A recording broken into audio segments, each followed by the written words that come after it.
Welcome to the Libertarian Institute podcast. My name is Keith Knight. I am managing editor at the Libertarian Institute. I'm joined by Sheldon Richard, my colleague at the Libertarian Institute, to discuss his book, What Social Animals Owe to Each Other. Check out all of our books at libertarianinstitute.org. And if you make a tax-deductible donation, you can get yourself one of our books as a gift. Sheldon Richman, thank you for joining me again. Hey, my pleasure. Thanks for inviting me back. I want to ask you about chapter 24 of your book titled Austrian Exploitation Theory. What is the Austrian exploitation theory? Well, exploitation theory, of course, is almost a brand name out of the world of Marx. You say exploitation theory, people who are even mildly in the know, and maybe even just a person on the street might tell you, oh, that's Marx. So whether they believe it or think it's valid or not, is identified with Marx. So and that idea is that the employment relationship, employer-employee relationship, is inherently exploitative. This was Marx's position, which means the employers are able to pay employees less than the products they're working on will bring eventually in the marketplace. And the employers are able to keep wages basically at subsistence level. In other words, enough to keep the workers alive, but a little bit more because we need them to reproduce so we have the next generation of workers. But it's not going to go past that. So they're, just to take a crude example, I'm making up numbers, they're working 10 hours, but only getting paid for 8 hours. That's the general idea. I mean, I'm making up those numbers, but that's the idea.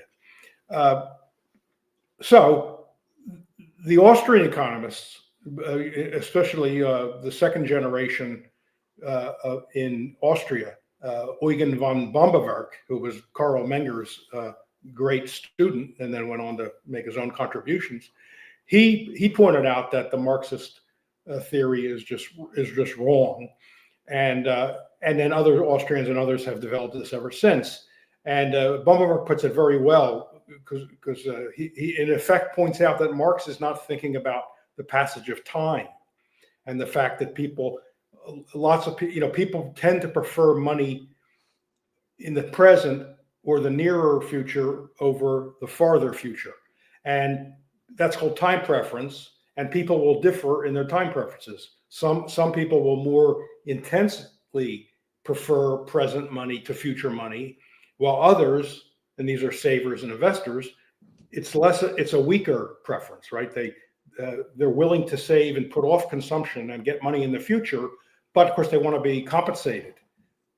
That's called interest. That's the interest rate. They want to be compensated for using the money not for consumption, but putting it into investment. Either they're investing it themselves or lending it out, stuff like that. So Bombewerk has a nice way to put it. He says, a lot of people say that the workers should get the full product of their efforts. And he says, I agree with that. And he says there's two ways to think about that. This is Bombewerk.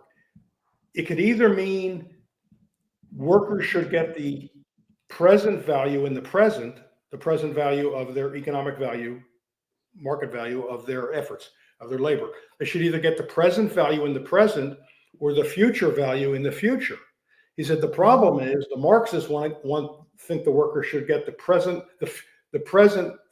future value in the present. So you see the point. A sum of money today, if you hold it, will earn interest. And so you'll get more in the future if you were to hold it or lend it. Not hold it, sorry. If you lent it out or invested it. And so it's not exploitation that the capitalist owner can sell the product sometime in the future, because he's already paid the workers in the present and they were willing to accept the terms. They took the wage. They wanted the present money. They wanted present money then. The capitalist, on the other hand, capitalist, entrepreneur, investor, on the other hand, was willing to pay out present money. In other words, defer his own consumption, pay the workers, pay also the owners of land and owners of tools and stuff like that, and was willing to do the waiting to get the final product that's going to go to the consumer. And that's going, if he's guessed right, I mean, if he's a good entrepreneur and he's right about that, it's going to bring more money than he paid back in the past. But that's not exploitation. That's the passage of time. There's some other elements in profit which are also non-exploitive, but I'll just keep it on the time thing. So that's the problem with the Marxist exploitation theory. I decided there could be an Austrian exploitation theory. I don't know that Austrians generally have written about this. I mean, it may be implicit in the stuff that Murray Rothbard has written and others. But since there is an interest rate component to the profit that a company makes, that an employer makes, and that's, over and above what he has had to pay workers and owners of other factors of production, but labor is a factor of production, but land and raw materials, semi-finished goods, those are the components that the producer puts together, and then as time passes, like fruit, they ripen into a final good. After all, consumers want final goods. They don't want a pile of raw materials, because first of all, that's not of value to them. Those things hold the potential, but they're not in a position to turn it into a car, right? They can wave their hand, sure, but so I came up with I don't want to take credit for this because I'm sure someone else has said it, but it occurred to me there could be an Austrian theory of exploitation. If the government is limiting competition, which it does in a lot of ways, and otherwise impedes free competition, tariffs would be one example of that, then it could raise the interest rate because fewer firms now are competing for labor. It could raise that interest rate that the employer is able to collect because there's less competition. In other words, if they offer a wage which seems low in a free market, there's nothing to stop other firms from saying to the workers, hey, we pay more than that guy does. Come over to us. Free to do that. That's good. Competition protects workers. That's what it's the name of a chapter in Milton Friedman's Free to Choose, right? What protects the workers? Competition. So, but if the government is impeding competition, so fewer firms are bidding for labor, that has the effect of raising the interest rate because the final seller, the employer, is going to get that same higher price, but he's had to pay less because it was a politically depressed wage. Now, that's not the employer's fault. If he's lobbied for the favors and the anti-competitive measures, yeah, he's culpable. But the government did it. The politicians voted for it, or the regulatory agencies put it in even without the Congress. So the point is, that would count, I would say that would count as an Austrian theory of exploitation, artificially depressing that interest rate by anti-competitive measures. So that was the story there. There's one thing that comes to mind when Bombaverk addresses the difference in time preference between the employee and the employer. I wonder if I gave a lot of people 1,000 years to come up with an idea as good as, say, these AirPods. If I gave them all the time in the world, I bet the average person couldn't come up with it. So it's not just, the greedy capitalist has, access to capital in the present. That's the only thing that differentiates me versus them. I'd be just as successful. I was just about to come up with the idea of a printer, but Johannes Gutenberg beat me to it. I really highly doubt this. So it's like they completely ignore the value brought to the table by the investors and the entrepreneur who come up with the idea of what to sell, to whom, how to market it, how to hire people, who to hire, where to locate your store. There's all of these really unique things that the Marxists just don't address. So when you ask them, oh, the workers are entitled to all the profits, as if the entrepreneurs or chief executives aren't also workers. Well, it never surprises me when someone like Richard Wolff never says, well, then again, I guess if the company is operating at a net loss, then the workers would also have to do that too. They're only interested in the wins and never want to actually take the downside of any risk. It's this classic Santa Claus principle that Joseph Salerno is always talking about. They go, I want all the good stuff with no downside. Healthcare should Yeah. be free. Ukraine should be defended. The workers should have the profits. There's no downside. There's no risk. There's no alternative.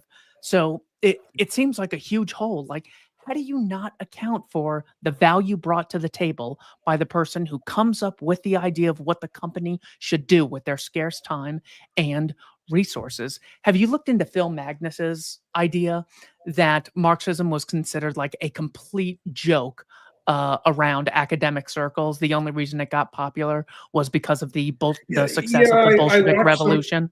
I watched some of that debate on Twitter, which I don't normally spend time on, but Yeah. back then I was spending a little more time.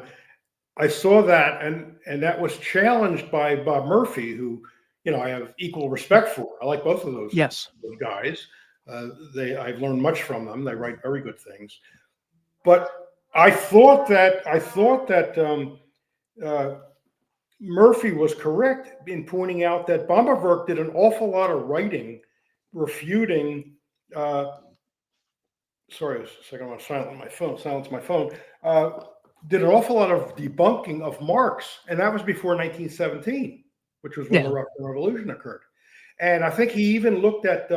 He went back and looked at that, what's that, Google N something or other, where you can tell how a term is used, how often it was used. It seemed to go against the Magnus theory. So I'm not an expert on this stuff. I certainly have read a lot of Bomberwerk on Marx. He certainly was paying attention to Marx when he was no, just some unknown person off in a in a writer's garret somewhere. He was an influential economist. He was a finance minister of Austria, I think, a couple of times. He was actually on the money. I mean, he was that prominent. So if he's writing in journals and books that Marx is, full of, what, that doesn't say to me that, nobody cared or really heard much about Marx until the Bolsheviks. So I haven't heard Phil respond directly to the Murphy stuff, so I don't know what he says to that. But I was impressed with the argument. Bomberwerk made another point. In fact, Bomberwerk wrote a book called Marx and the Close of His System, because in the first volume of Capital, Marx pointed out, he had the exploitation theory. So people then asked, in fact, Marx, I think, even realized the problem and he anticipated it and said, I'll answer it in later volumes of the book. The problem was, and Bomberwerk discussed this, Marx says there's a problem with my own theory. You got to give him credit for that. He didn't answer it, but he said, here's the problem.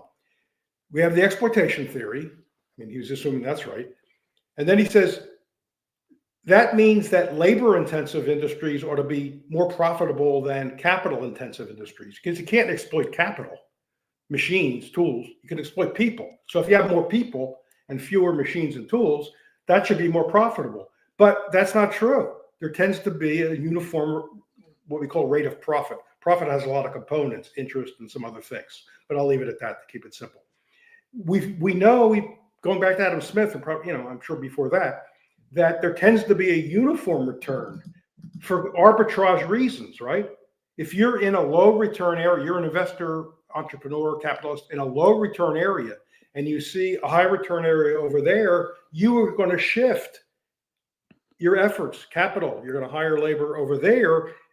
So there's going to be more there, which will bring down that return, and fewer here might bring up that return. So you're going to tend to get uniformity. So Marx says, yeah, I got to work this out. Don't worry, I will. Well, he died. Engels completed, I guess he had notes and stuff. Engels completed the work and never solved the problem. In fact, he even challenged people he almost did it like a contest, did a prize challenge. Solve this problem. Who can solve the problem? Because I'll give the solution in volume 3, I think it was, of Capital. Well, I think people actually tried to write solutions to this, and Engels never did either. I think I have these details right. The point is, the Marxian problem was never solved, and that's why Bomberwerk wrote his book, Marx and the Close of His System. Close meaning Marx has now wrapped it up. He's dead. He's not going to be saying anymore. And the problem was never solved. It's a contradiction. There shouldn't be a uniform return across industries when some are more labor intensive and some are more capital intensive. There's more exploitation where you have more workers. So there should be a higher return. So it falls apart there. He showed it empirically, it falls apart. When I look at probably is Richard Wolff the most famous Marxist? I don't want to strawman them in this, Well, but you I know, there's think all the he is. people like Jacobin. I mean, I've known of him for a long time. I'm not sure I can judge who's the most famous Marxist. Oh, Ben okay. Burgess Well, is Ben Burgess is pretty well known. yes, yes, he is as He's a well. younger, much When younger guy than Wolf. when Richard Wolff says things like, the only reason that the capitalist wants to give you a job, this thing you think is good for you, is because if he pays you $20 an hour, he thinks you're worth less than that. That's the only reason he's paying you, because he's going to make more money off of you. So the initial framing is that people are being treated as a mere means. Now, I think it's worth mentioning every consumer also treats producers as a mere means when they go to the store. They just want the products. They don't care about the entrepreneur. They don't care about the investment. They just want the product. And the only reason they pay for it is because, well, maybe they want to avoid jail and they don't want to Yeah, steal but it. that means they're not a But mere means. That means they're not a the mere only, means. exactly. It's not a They're mere an means. endemic. And you can look, you Yes. can extend it. You talked about consumer, but the employee takes the job on the same grounds. The money Yeah. he's going to get per We're all hour is self-interested. worth Yeah. more than the effort, the leisure he's giving up, or other things he's Mhm. giving up. But let's talk about leisure. If he could get a better job, he might well take the better job, unless he doesn't like that kind of work. Money, for the Austrian, money isn't everything. People, Mhm. and it's not unexplainable that some people may take less money because they like certain work better, or they have some inhibition about some kind of work, or it's more dangerous, or something like that. So money's Austrian never says you're just a maximizer trying to get the most money in any transaction. There may be assumptions in neoclassical economics about homo economicus, right? You're just a calculator and all you care about is money. That's not the Austrian way. But you're right. Yeah, there's psychic What profit as well. Wolf is saying there, but not realizing it, is every trade is of that nature. And this goes back Yes. to Bastiat, or before that. Two people trade because this one wants what that one has more than the thing that he has, and this one wants what that one has more than the thing he has. Say this guy's got an apple, this guy's got an orange, but this guy at the moment wants would prefer an orange to an apple, and coincidentally, we're not bringing money into it right now. Coincidentally, this guy wants an apple more than an orange. So they say, hey, guess what? Each of us want what the other has. And then they trade. So has each exploited the other one? This is the reductio ad absurdum for Wolf. Has each exploited the other one? Well, it's what it's no. On the contrary, it's what John Stossel calls the double thank you moment. You ever notice when you're leaving a store, the cashier says thank you, and usually you say thank you. You don't say you're welcome. You say your thank yous. It's the double thank you. It's win-win. I mean, there's so many ways of putting it. It's positive sum. It's not negative sum. It's not zero sum. I mean, Bastiat unfortunately made and Adam Smith made the mistake of thinking equals are traded. Yeah. Equals are traded. But clearly why would you trade equal things? If you have an apple and I have an apple and we don't regard the quality as any different, they're the same size, they're not rotten, you and I wouldn't trade. Why would we trade? And then once we traded, would you trade again? Would we trade just perpetually? It makes no sense. But if I prefer what you have to what I have, and you prefer what I have to what you have, there's going to be trade. Now, money solves a lot of the problems because you don't need that coincidence.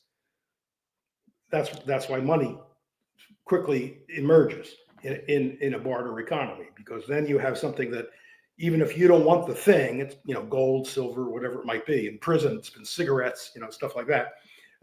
Even if you don't want the thing you're willing to take, it's so tradable that that I'll take it for now temporarily because I know I can just go down the street and trade it for the thing I do want. And then before you know it, that becomes the medium of exchange. And it gets formalized through banking and minting of coins. And, you can take the story from there. So Wolf, I don't know how to, I've met Wolf. I've actually debated him twice, back in the early 2000s. And he's very hard to debate because he stays at a high level of abstraction, and he doesn't really engage you. People should watch him debate Gene Epstein at the Soho Forum. Go to the Soho Forum's YouTube channel and find that. It was about 4 years ago, and it's very interesting. Epstein like destroyed him with his quotes from Wolf's own book, but Wolf then escapes all that in a kind of a slippery way. He doesn't acknowledge that. He talks about other things, about when the employer gives you an order, you have to do it. Well, no, I could find another job. And if it's really unpleasant circumstances, what's to keep other employers saying, hey, we have nicer circumstances. We have air conditioning. We pay higher, we have better lighting. We pay higher wages. Come over here. Or people can pick up and move, assuming there aren't, government barriers to building houses, as Brian Kaplan points out. In other words, the government is what impedes mobility. People historically have been willing to move where the jobs are if there's no political barriers to it. So, the other thing that Wolf talks about is it's not even clear what he's in favor of. He doesn't seem to be in favor of central planning, which is, I think, the classic definition of socialism.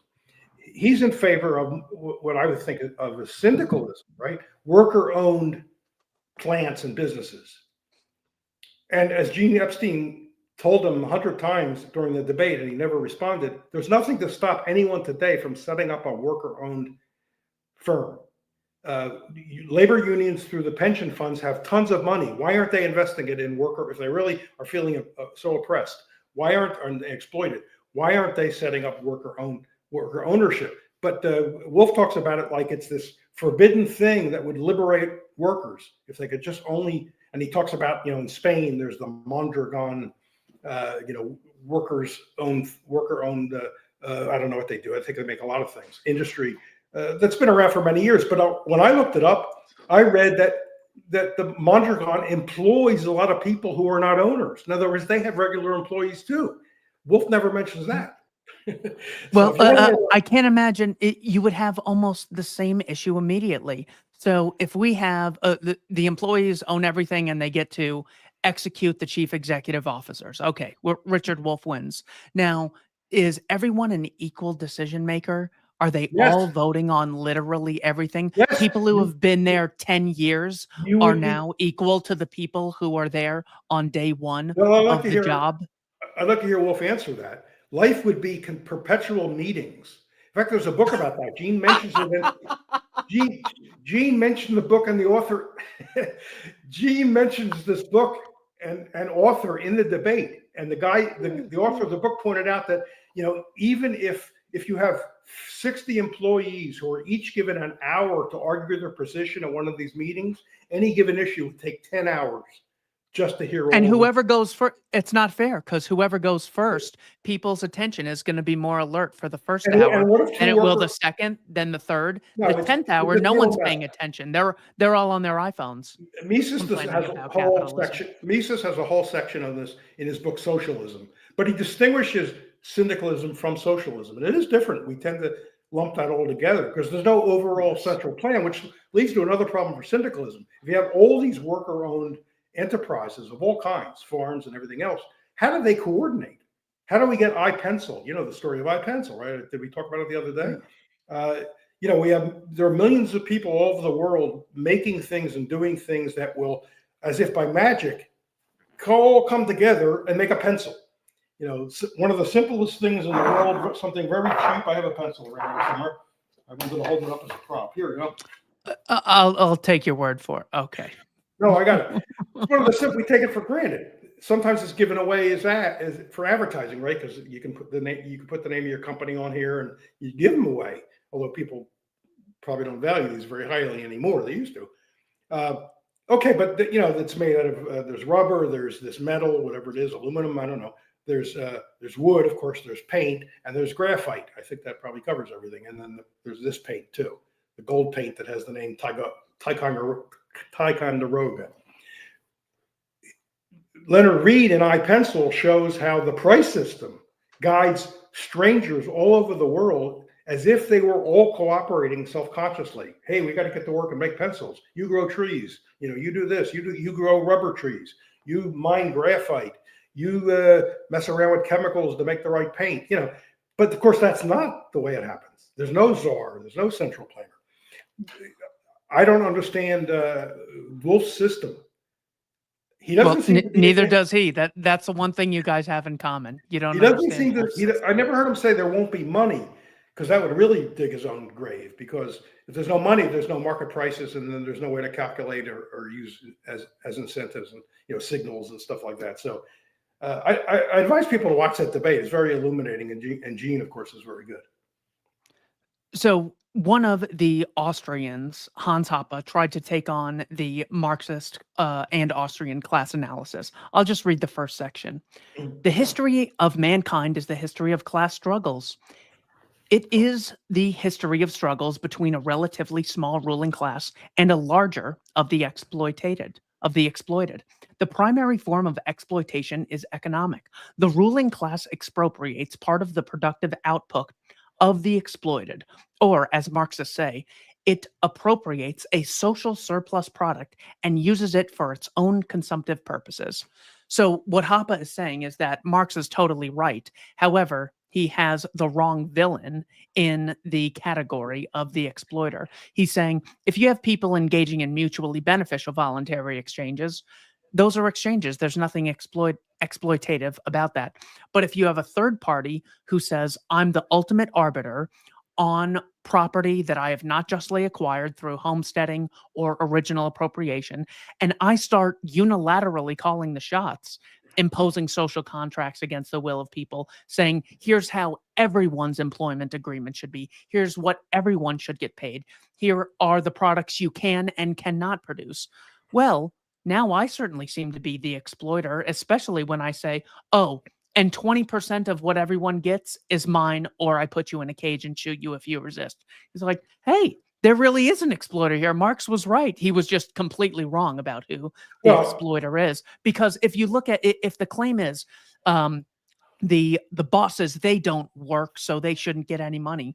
Well, Mr. Wolf, please answer. Do welfare recipients work? If there's a woman who's a stay-at-home mom and she doesn't work, is she exploiting the surplus labor of her husband? Or is this a voluntary agreement between consenting adults that should be respected? Well, of course, the person that you're having Marx say doesn't work, in fact, does work.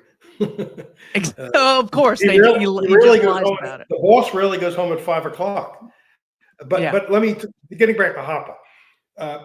Look, my article about Austrian exploitation theory is parallel to some of what he's saying. I mean, I don't know if he ever saw my article. It's many years old, but wrote it in the early 2000s. And I don't see that he'd have any disagreement with that. Marx himself acknowledges that he got exploitation theory from the classical liberals, the French classical liberals. And he had in mind people like Charles Dunoyer and Charles Comte, and Leonard Liggio and others have written about these people. Ralph Raico, you can find stuff in the Journal of Libertarian Studies about these early radical liberals, let's call them, the libertarians of their day, right? We're talking about the early 19th century in France.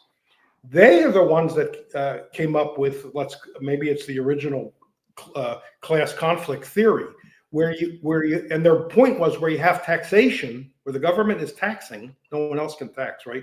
Where the government is taxing, you very roughly get a class of taxpayers and, on the other hand, tax consumers, or what was also called tax eaters. So it's the state that creates classes. Marx didn't understand this. Marx thought Marx doesn't have the state creating classes. So the liberals understood that once taxation is introduced, which means once the state is introduced. Now, these guys weren't really anarchists, but I mean, I thought they thought some minimal state was going to be required. But their view would have been once it went beyond that very minimal area and started where the government had the power to hand out basically goodies to people, reward rent seekers, as we put it. Then it's driving a wedge in society where you have the people who are, let's say, net taxpayers and the people who are net tax eaters or consumers. And I say net because some people are doing some of each, right? And that's true today. There are people who are paying taxes, but whether they ask for it or not, are getting some benefits from the government. So very few people are going to be pure either consumers of taxes or payers of taxes. I think Hoppe was too wedded to Marx's view because, and I agree with Bastiat. Once the franchise began to be widened, first it was a narrow group of people in the early days of democracy, but then more and more men, and then we can go beyond Bastiat, and then women. So now we have universal rights, universal suffrage, adult suffrage. So you got a lot of people voting, which wasn't true in the earlier days when it was just, say, white property owners, something like that. And I think this supports David Friedman's view, which he wrote about a long time ago, and it's in this book, The Machinery of Freedom, which you can find in PDF for free if you want, that there is no ruling class. There's no one. First of all, it's not a monolith. You have many people trying to get favors from the government. Some of them get it. And Gordon Tullock of the Public Choice, one of the founders of Public Choice, pointed out that rent seeking or privilege seeking, a better term, costs money. So you don't want to pay more than the benefit you're going to get. So in a way, economic principles kick in there.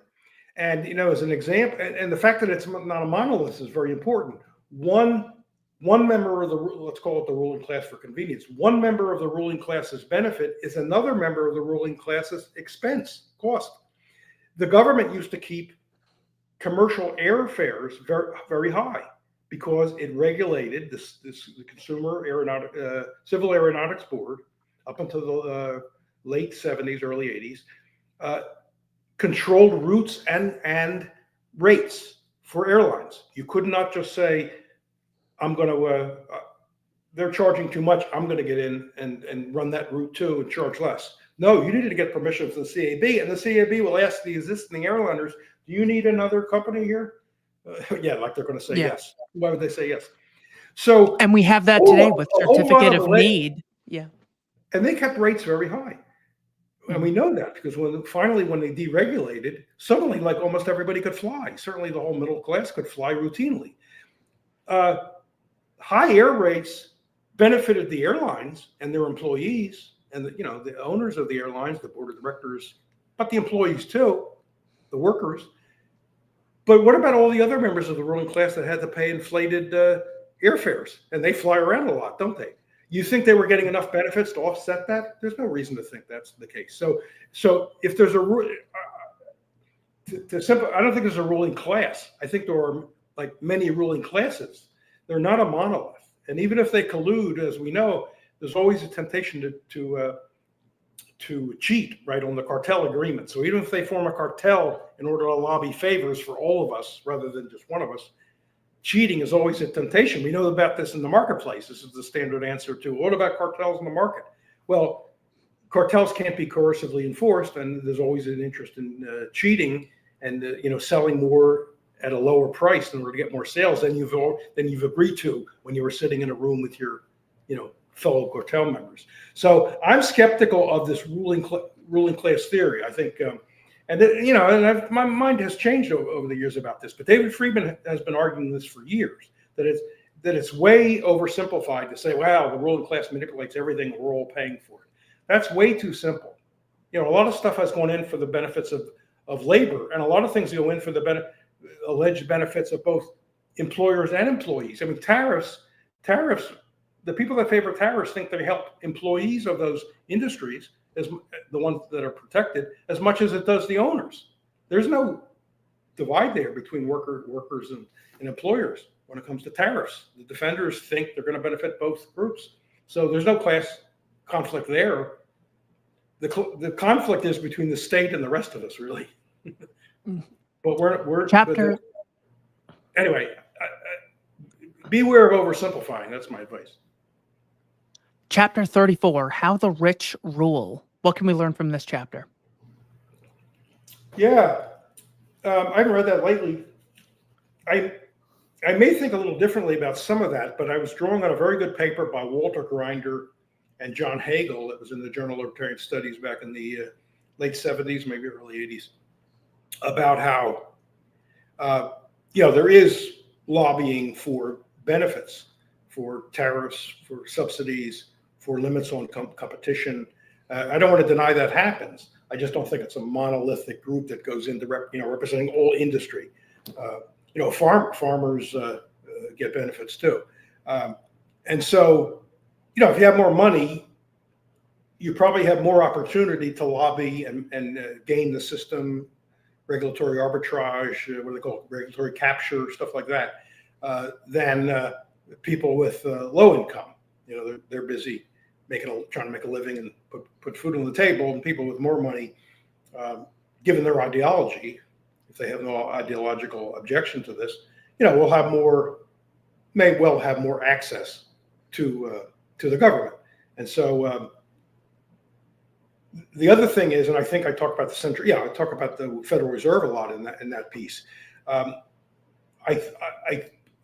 think it's true that with the government controlling money, and you getting these periodic inflations, recessions, people are driven because of politics to having to be much more savvy about financial markets than they would have to be otherwise. There was a time when you could put money in a savings account and you didn't have to worry much. It was going to grow every year. The price level was falling. Talking about like late 19th century, earlier 20th century, but I think even into the 50s or so, where monetary policy, I guess, was in a relative sense certainly more stable. You didn't have to be involved in index funds and all these fancy things. Today, you have to be much more up on that because you can't put your money in a savings account and expect the kind of decent return. First of all, inflation is going to erode the money, and the interest rate is not very high. It's lower than some of the inflation measures. So you got to be much more savvy, or at least you got to find an advisor. I mean, you don't have to do it yourself. You don't have to become a day trader, but you need to know much more about finances than you really needed to before. And the rich are going to be already, because of the advice they can get and all that stuff, the wealthier. And I don't want to be anti-rich. I don't mean to be anti-rich. Unless you're getting money from the state and that's why you're rich, then I have no hostility to the rich. I know that's like a dirty word for some people. It is a 4-letter word, but not in the other sense. It's not a 4-letter word. So that's part of what I said in there. And I liberally quoted the Grinder-Hagel article, which goes in quite a bit of detail about how this financialization of life has made a difference and put wealthier people, even honestly wealthier people, at an advantage because they can hire the top advisors, and nothing wrong with that if you can do it. But the point is, the rest of us would have trouble doing that, and so we're not better off because of that system, the financialization of life. Chapter 54 is titled Labor's Right to a Free Market. So how would you walk me through your position on labor's right to a free market? If I'm someone who says the whole reason I'm in politics is I care about the working class. I want the average person to have a high standard of living. If that's my goal, why should I embrace the system or the process of a free market as opposed to socialism or syndicalism or welfare statism? I think that quote comes from Benjamin Tucker. He was kind of a leader, really, because he published a magazine called Liberty in the late 19th century, early 20th century, of the most active libertarian movement in the U.S. of that time. And their writings are very interesting on a lot of things, although they do suffer from some flaws and some mistakes they made. They were first of all, they were advocates of the labor theory of value, which of course Adam Smith was too. But Adam Smith should have known better. But still, Carl Menger, who exploded the labor theory of value, really, he wrote in 1871, which was after Adam Smith wrote. It was 100 years after Adam Smith wrote.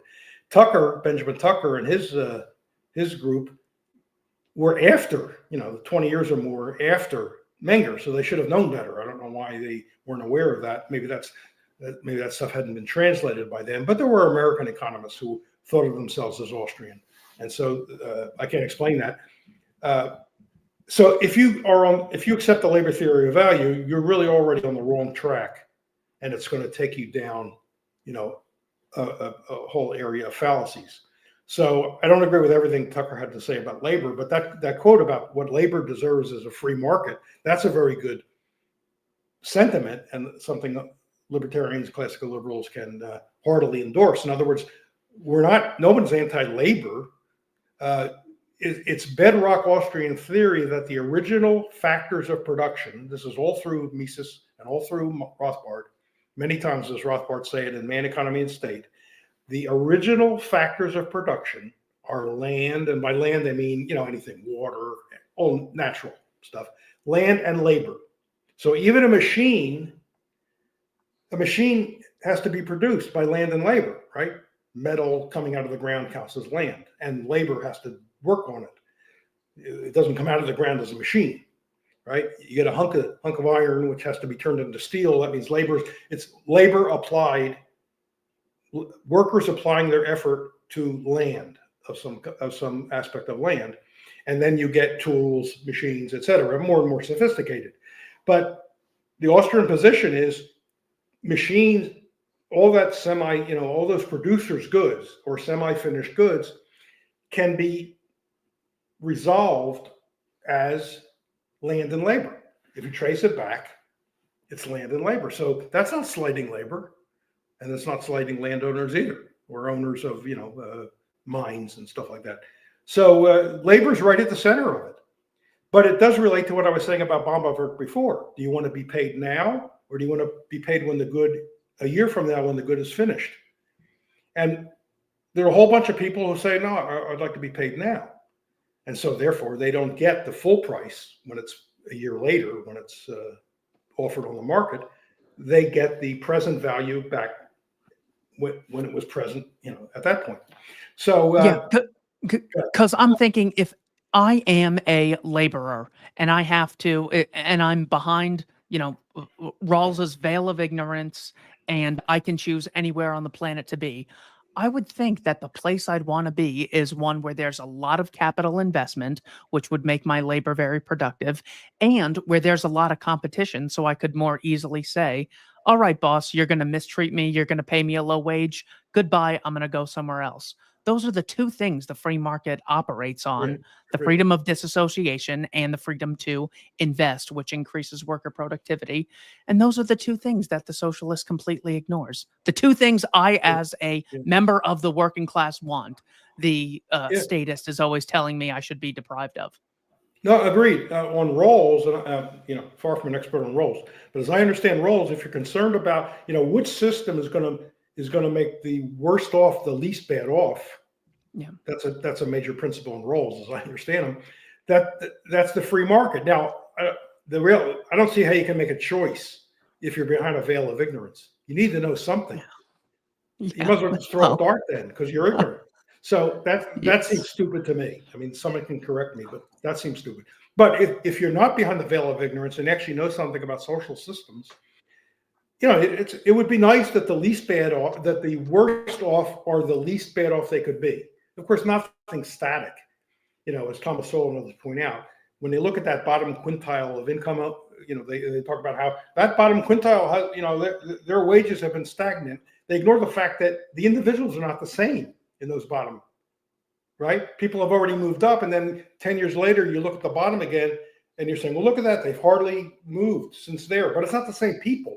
You're just looking at a statistical grouping, but they're not. When they follow individuals, an awful lot of them have moved up, and they do exactly.